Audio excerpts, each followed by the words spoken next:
Salah. Oh, Mohamed Salah. Brilliant from Mo Salah. And still, Salah. Oh, sensational. It's a goal that you struggle to take in. You can't believe the feet were mesmerising. The finish was clinical. Astonishing. Like an arrow into the bullseye at the top corner. Mo Salah goes for it again. Mo Salah! Liverpool's Egyptian King with another crowning moment in the Champions League. The brighter the light shine, the better Mo Salah. He's not got it, and this is Salah and Mohamed Salah. He's made it 4. What a finish!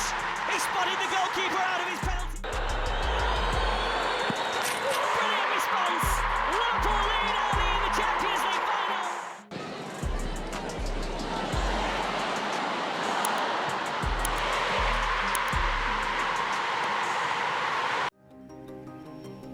Once, they told him he wasn't good enough. In the cold of London, a young man in blue waited for a chance that never came. He trained, he worked, he prayed, but at Chelsea, no one was watching. He didn't leave by choice. He was sent away, loaned out, forgotten. England closed the door on him. But that rejection lit something. He rebuilt himself in silence, faster, stronger, sharper, until the same league that cast him aside was forced to kneel before him.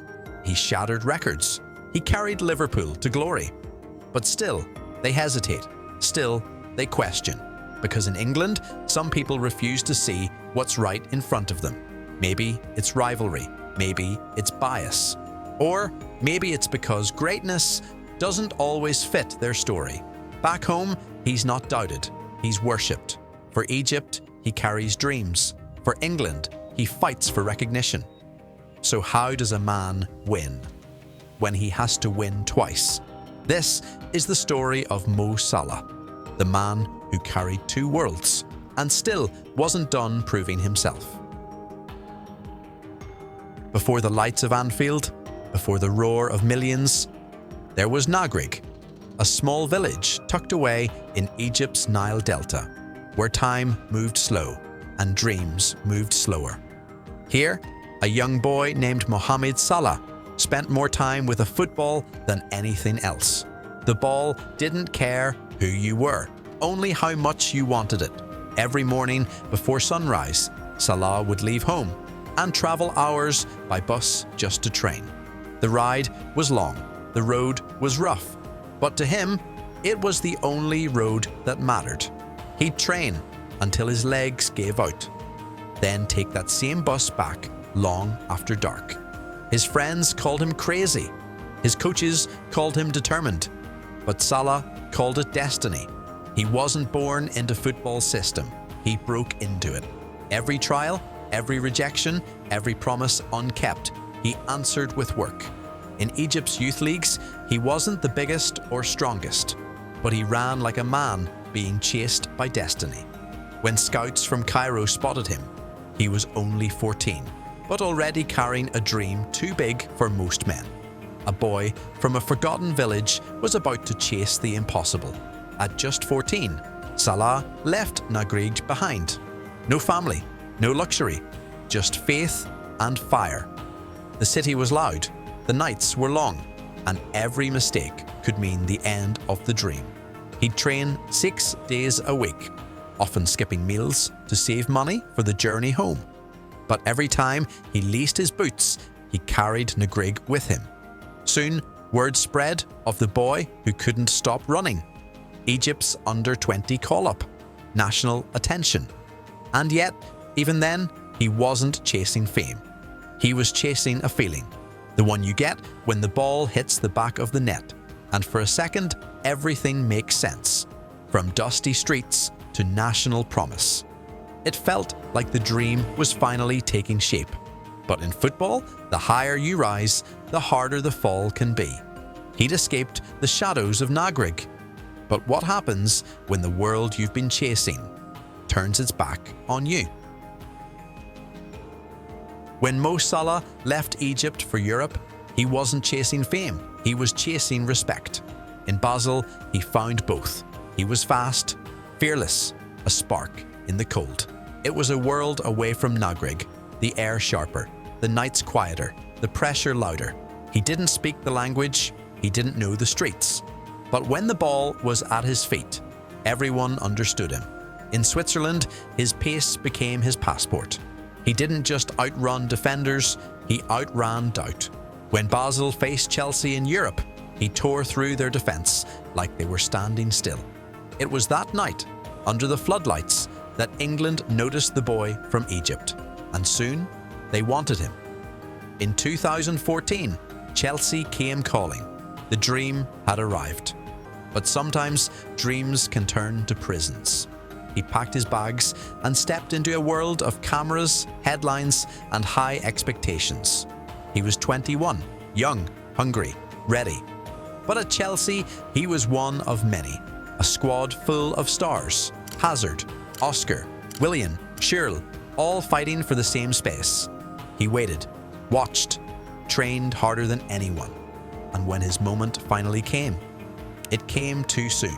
A few flashes of lightning pace, a few goals, a few glimpses of what could be. But it wasn't enough. At a club built on power and control, there was no room for freedom. Every movement was measured, every mistake magnified. He wasn't failing, he just didn't fit. At Chelsea, mistakes weren't lessons, they were labels. Once the whispers start, they never stop. And for a young player trying to adapt, the silence of the bench was louder than any crowd. He played, but never belonged. And in football, that's the same as disappearing. Days turned into weeks, weeks into months. His rhythm faded, his confidence thinned. The boy who ran like the wind was now standing still. When the door finally opened, it wasn't to the pitch. It was to the exit, loaned out, sent away, forgotten. To most, it looked like the end.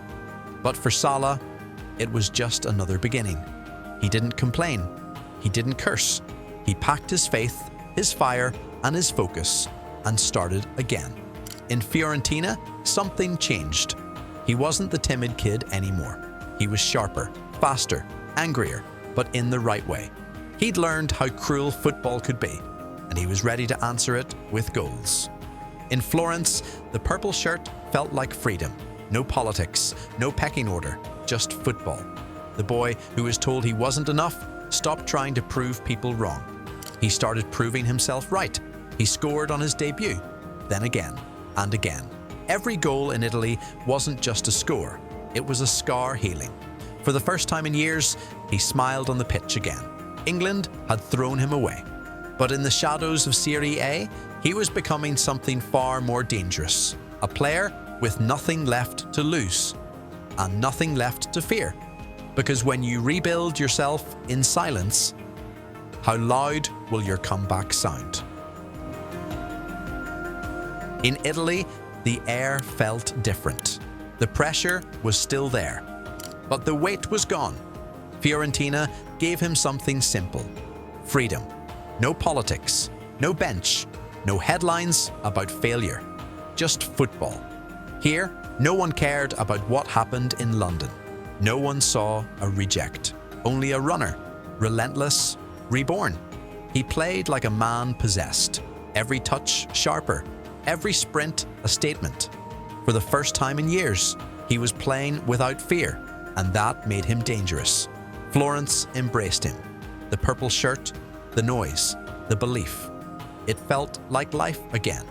Every goal was a piece of himself stitched back together. Every celebration, a quiet act of defiance. He wasn't chasing approval anymore. He was chasing truth. For months, defenders couldn't catch him. They didn't just see speed, they saw vengeance. Because Mo Salah wasn't running from anyone anymore. He was running toward destiny, but Fiorentina was only the spark. Rome would be the fire. When Roma signed him, they didn't just buy a winger, they unleashed a weapon. In Rome, the expectations were higher, the spotlight brighter, the noise louder, and Salah thrived in it. He became the heartbeat of their counter-attack, pace, precision, and purpose. He wasn't the player chasing minutes anymore. He was the one defining games. 34 goals in 2 seasons. Records falling. Crowds chanting his name. For the first time in his life, Europe stood still and stared. In Rome, he didn't just rebuild his form, he rebuilt his belief. The raw talent that Chelsea couldn't understand was now refined, ruthless, and relentless. He'd learned to control chaos, to turn pain into power. And every time he scored, the echoes from England grew quieter. But deep down, there was still a question, the kind that never stops whispering. Could he go back to the league that rejected him and conquer it? Because redemption doesn't come from distance. It comes from facing the very place that broke you. He'd built himself stronger, faster, smarter, but unfinished business has a sound, and he could still hear it calling. And in the summer of 2017, the call finally came. A different club, a different man. Liverpool. The boy they once doubted was coming home, but not to fit in. He was coming back to take over. For years, England had dismissed him as a footnote. Now, he was returning as a headline. But not everyone was celebrating. When Liverpool paid nearly £40 million for Mo Salah, the football world laughed. I'm very excited, and I can say I will give 100%, and I give everything for the club because I'm here and I like to be here, and really I want to win something for this club. They saw a failed Chelsea winger, not a rebuilt warrior. They saw a price tag, not the scars that earned it. To them, he was another gamble, another name that would fade. They called him overpriced. They called him a risk. Some pundits smirked. Some fans rolled their eyes. Some said he won't last 6 months. But behind the quiet smile, Salah knew something they didn't. You can't overpay for hunger, because the man they mocked wasn't the same boy who left. He'd been forged in failure, hardened by rejection. And this time, he wasn't asking for a chance. He was taking it. Soon, England would learn the cost of doubt. June 2017. A familiar league, a new man. He arrived without noise, no promises, no arrogance, just calm, quiet eyes, and a purpose that didn't need words. For him, this wasn't revenge. It was unfinished business. Liverpool had taken a risk. Klopp saw what others didn't, that the hunger in Salah's eyes wasn't the look of a man chasing fame, but one who'd been starved of it. He didn't talk about redemption, he lived it, in silence, in training, in the small things nobody noticed. Players like Sadio and Mo, because of their quality and their skills in offensive situations, won the balls, played by ourselves, really brave football, and the result is just the result of the performance. From the moment he touched the ball, everything changed. The crowd rose when he ran. Defenders backed off. You could feel it, something electric, something new. He played like a man possessed, not to prove them wrong, but to remind himself what he already knew.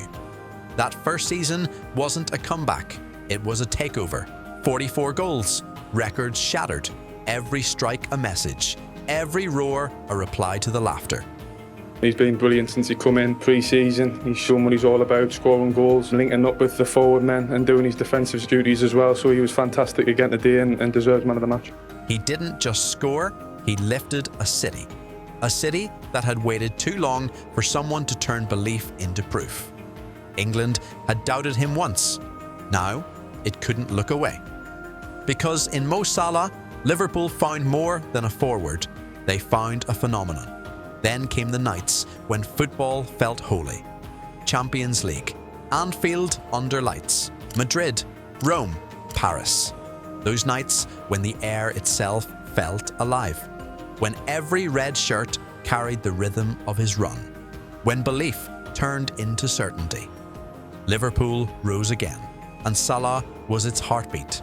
He wasn't chasing the game anymore. He was the game, from rejected to revered, from forgotten to unforgettable. And yet, even after everything, some still hesitated to call him what he was. He broke records that stood for generations. By his third season, Salah had done more than rewrite records.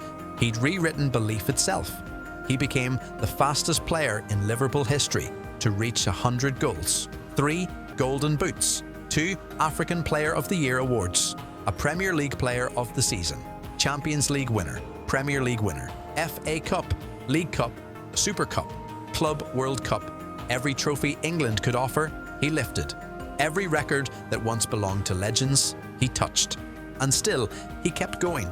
By 2025, he'd become the first player in Premier League history to win the Golden Boot, the Playmaker Award, and Player of the Season in the same campaign. He became the first player in Liverpool's history to score 20 or more goals in 8 straight seasons.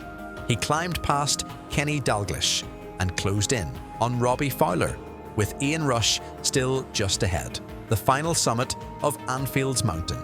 He became Liverpool's highest scorer in European competition and the most prolific African in Premier League history. He set records for goal involvements, broke marks for opening day goals, and scored and assisted against the champions in both fixtures of the same season, something no one had ever done before.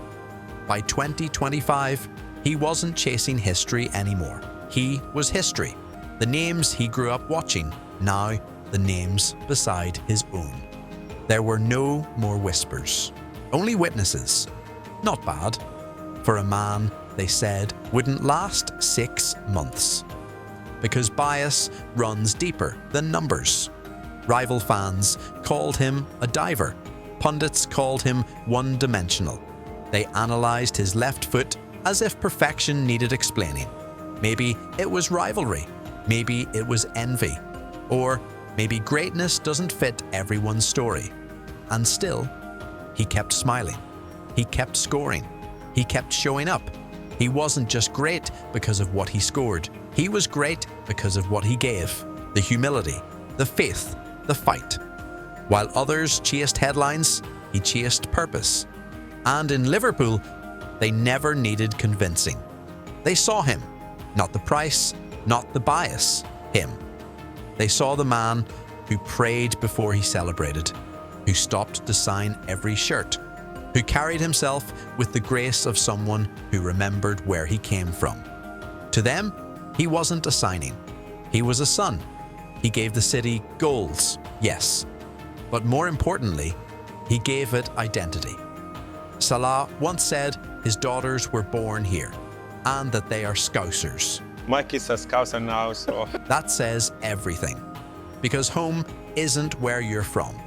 It's where people believe in you. Liverpool believed in him. And in return, he gave them everything. From the boy who once watched football through a bus window, to the man who made the world watch him. He'd conquered England, but there was still one stage left, one dream heavier than all the rest. After proving the world wrong, could he now prove himself right to his people? Every time he puts on the red of Liverpool, he carries a city. But every time he wears the red of Egypt, he carries a nation. In England, he represents excellence. In Egypt, he represents hope. Back home, they call him the Pride of Egypt, the boy from Nagrig who made the world stop and stare. He carried them to their first World Cup in 28 years. But weeks before that dream, in a Champions League final watched by the world, everything changed. One fall, one tear. The shoulder that had lifted Liverpool now carried a nation's heartbreak. He fought to return, and somehow he did. Barely 3 weeks after Kiev, he was back on the pitch, still injured, still scoring for Egypt, because walking away was never an option. Even through pain, he delivered moments that will live forever. He scored the penalty that sent Egypt to their first World Cup since 1990, a single strike that stopped the nation. Over 50 international goals, IFCON finalist, Olympic captain, national icon, twice named CAF African Player of the Year, carrying not just Egypt, but a continent's pride. But with belief comes burden. When he wins, millions celebrate. When he loses, millions ache with him. He doesn't just play for Egypt, he plays as Egypt. Yet through it all, he never complains.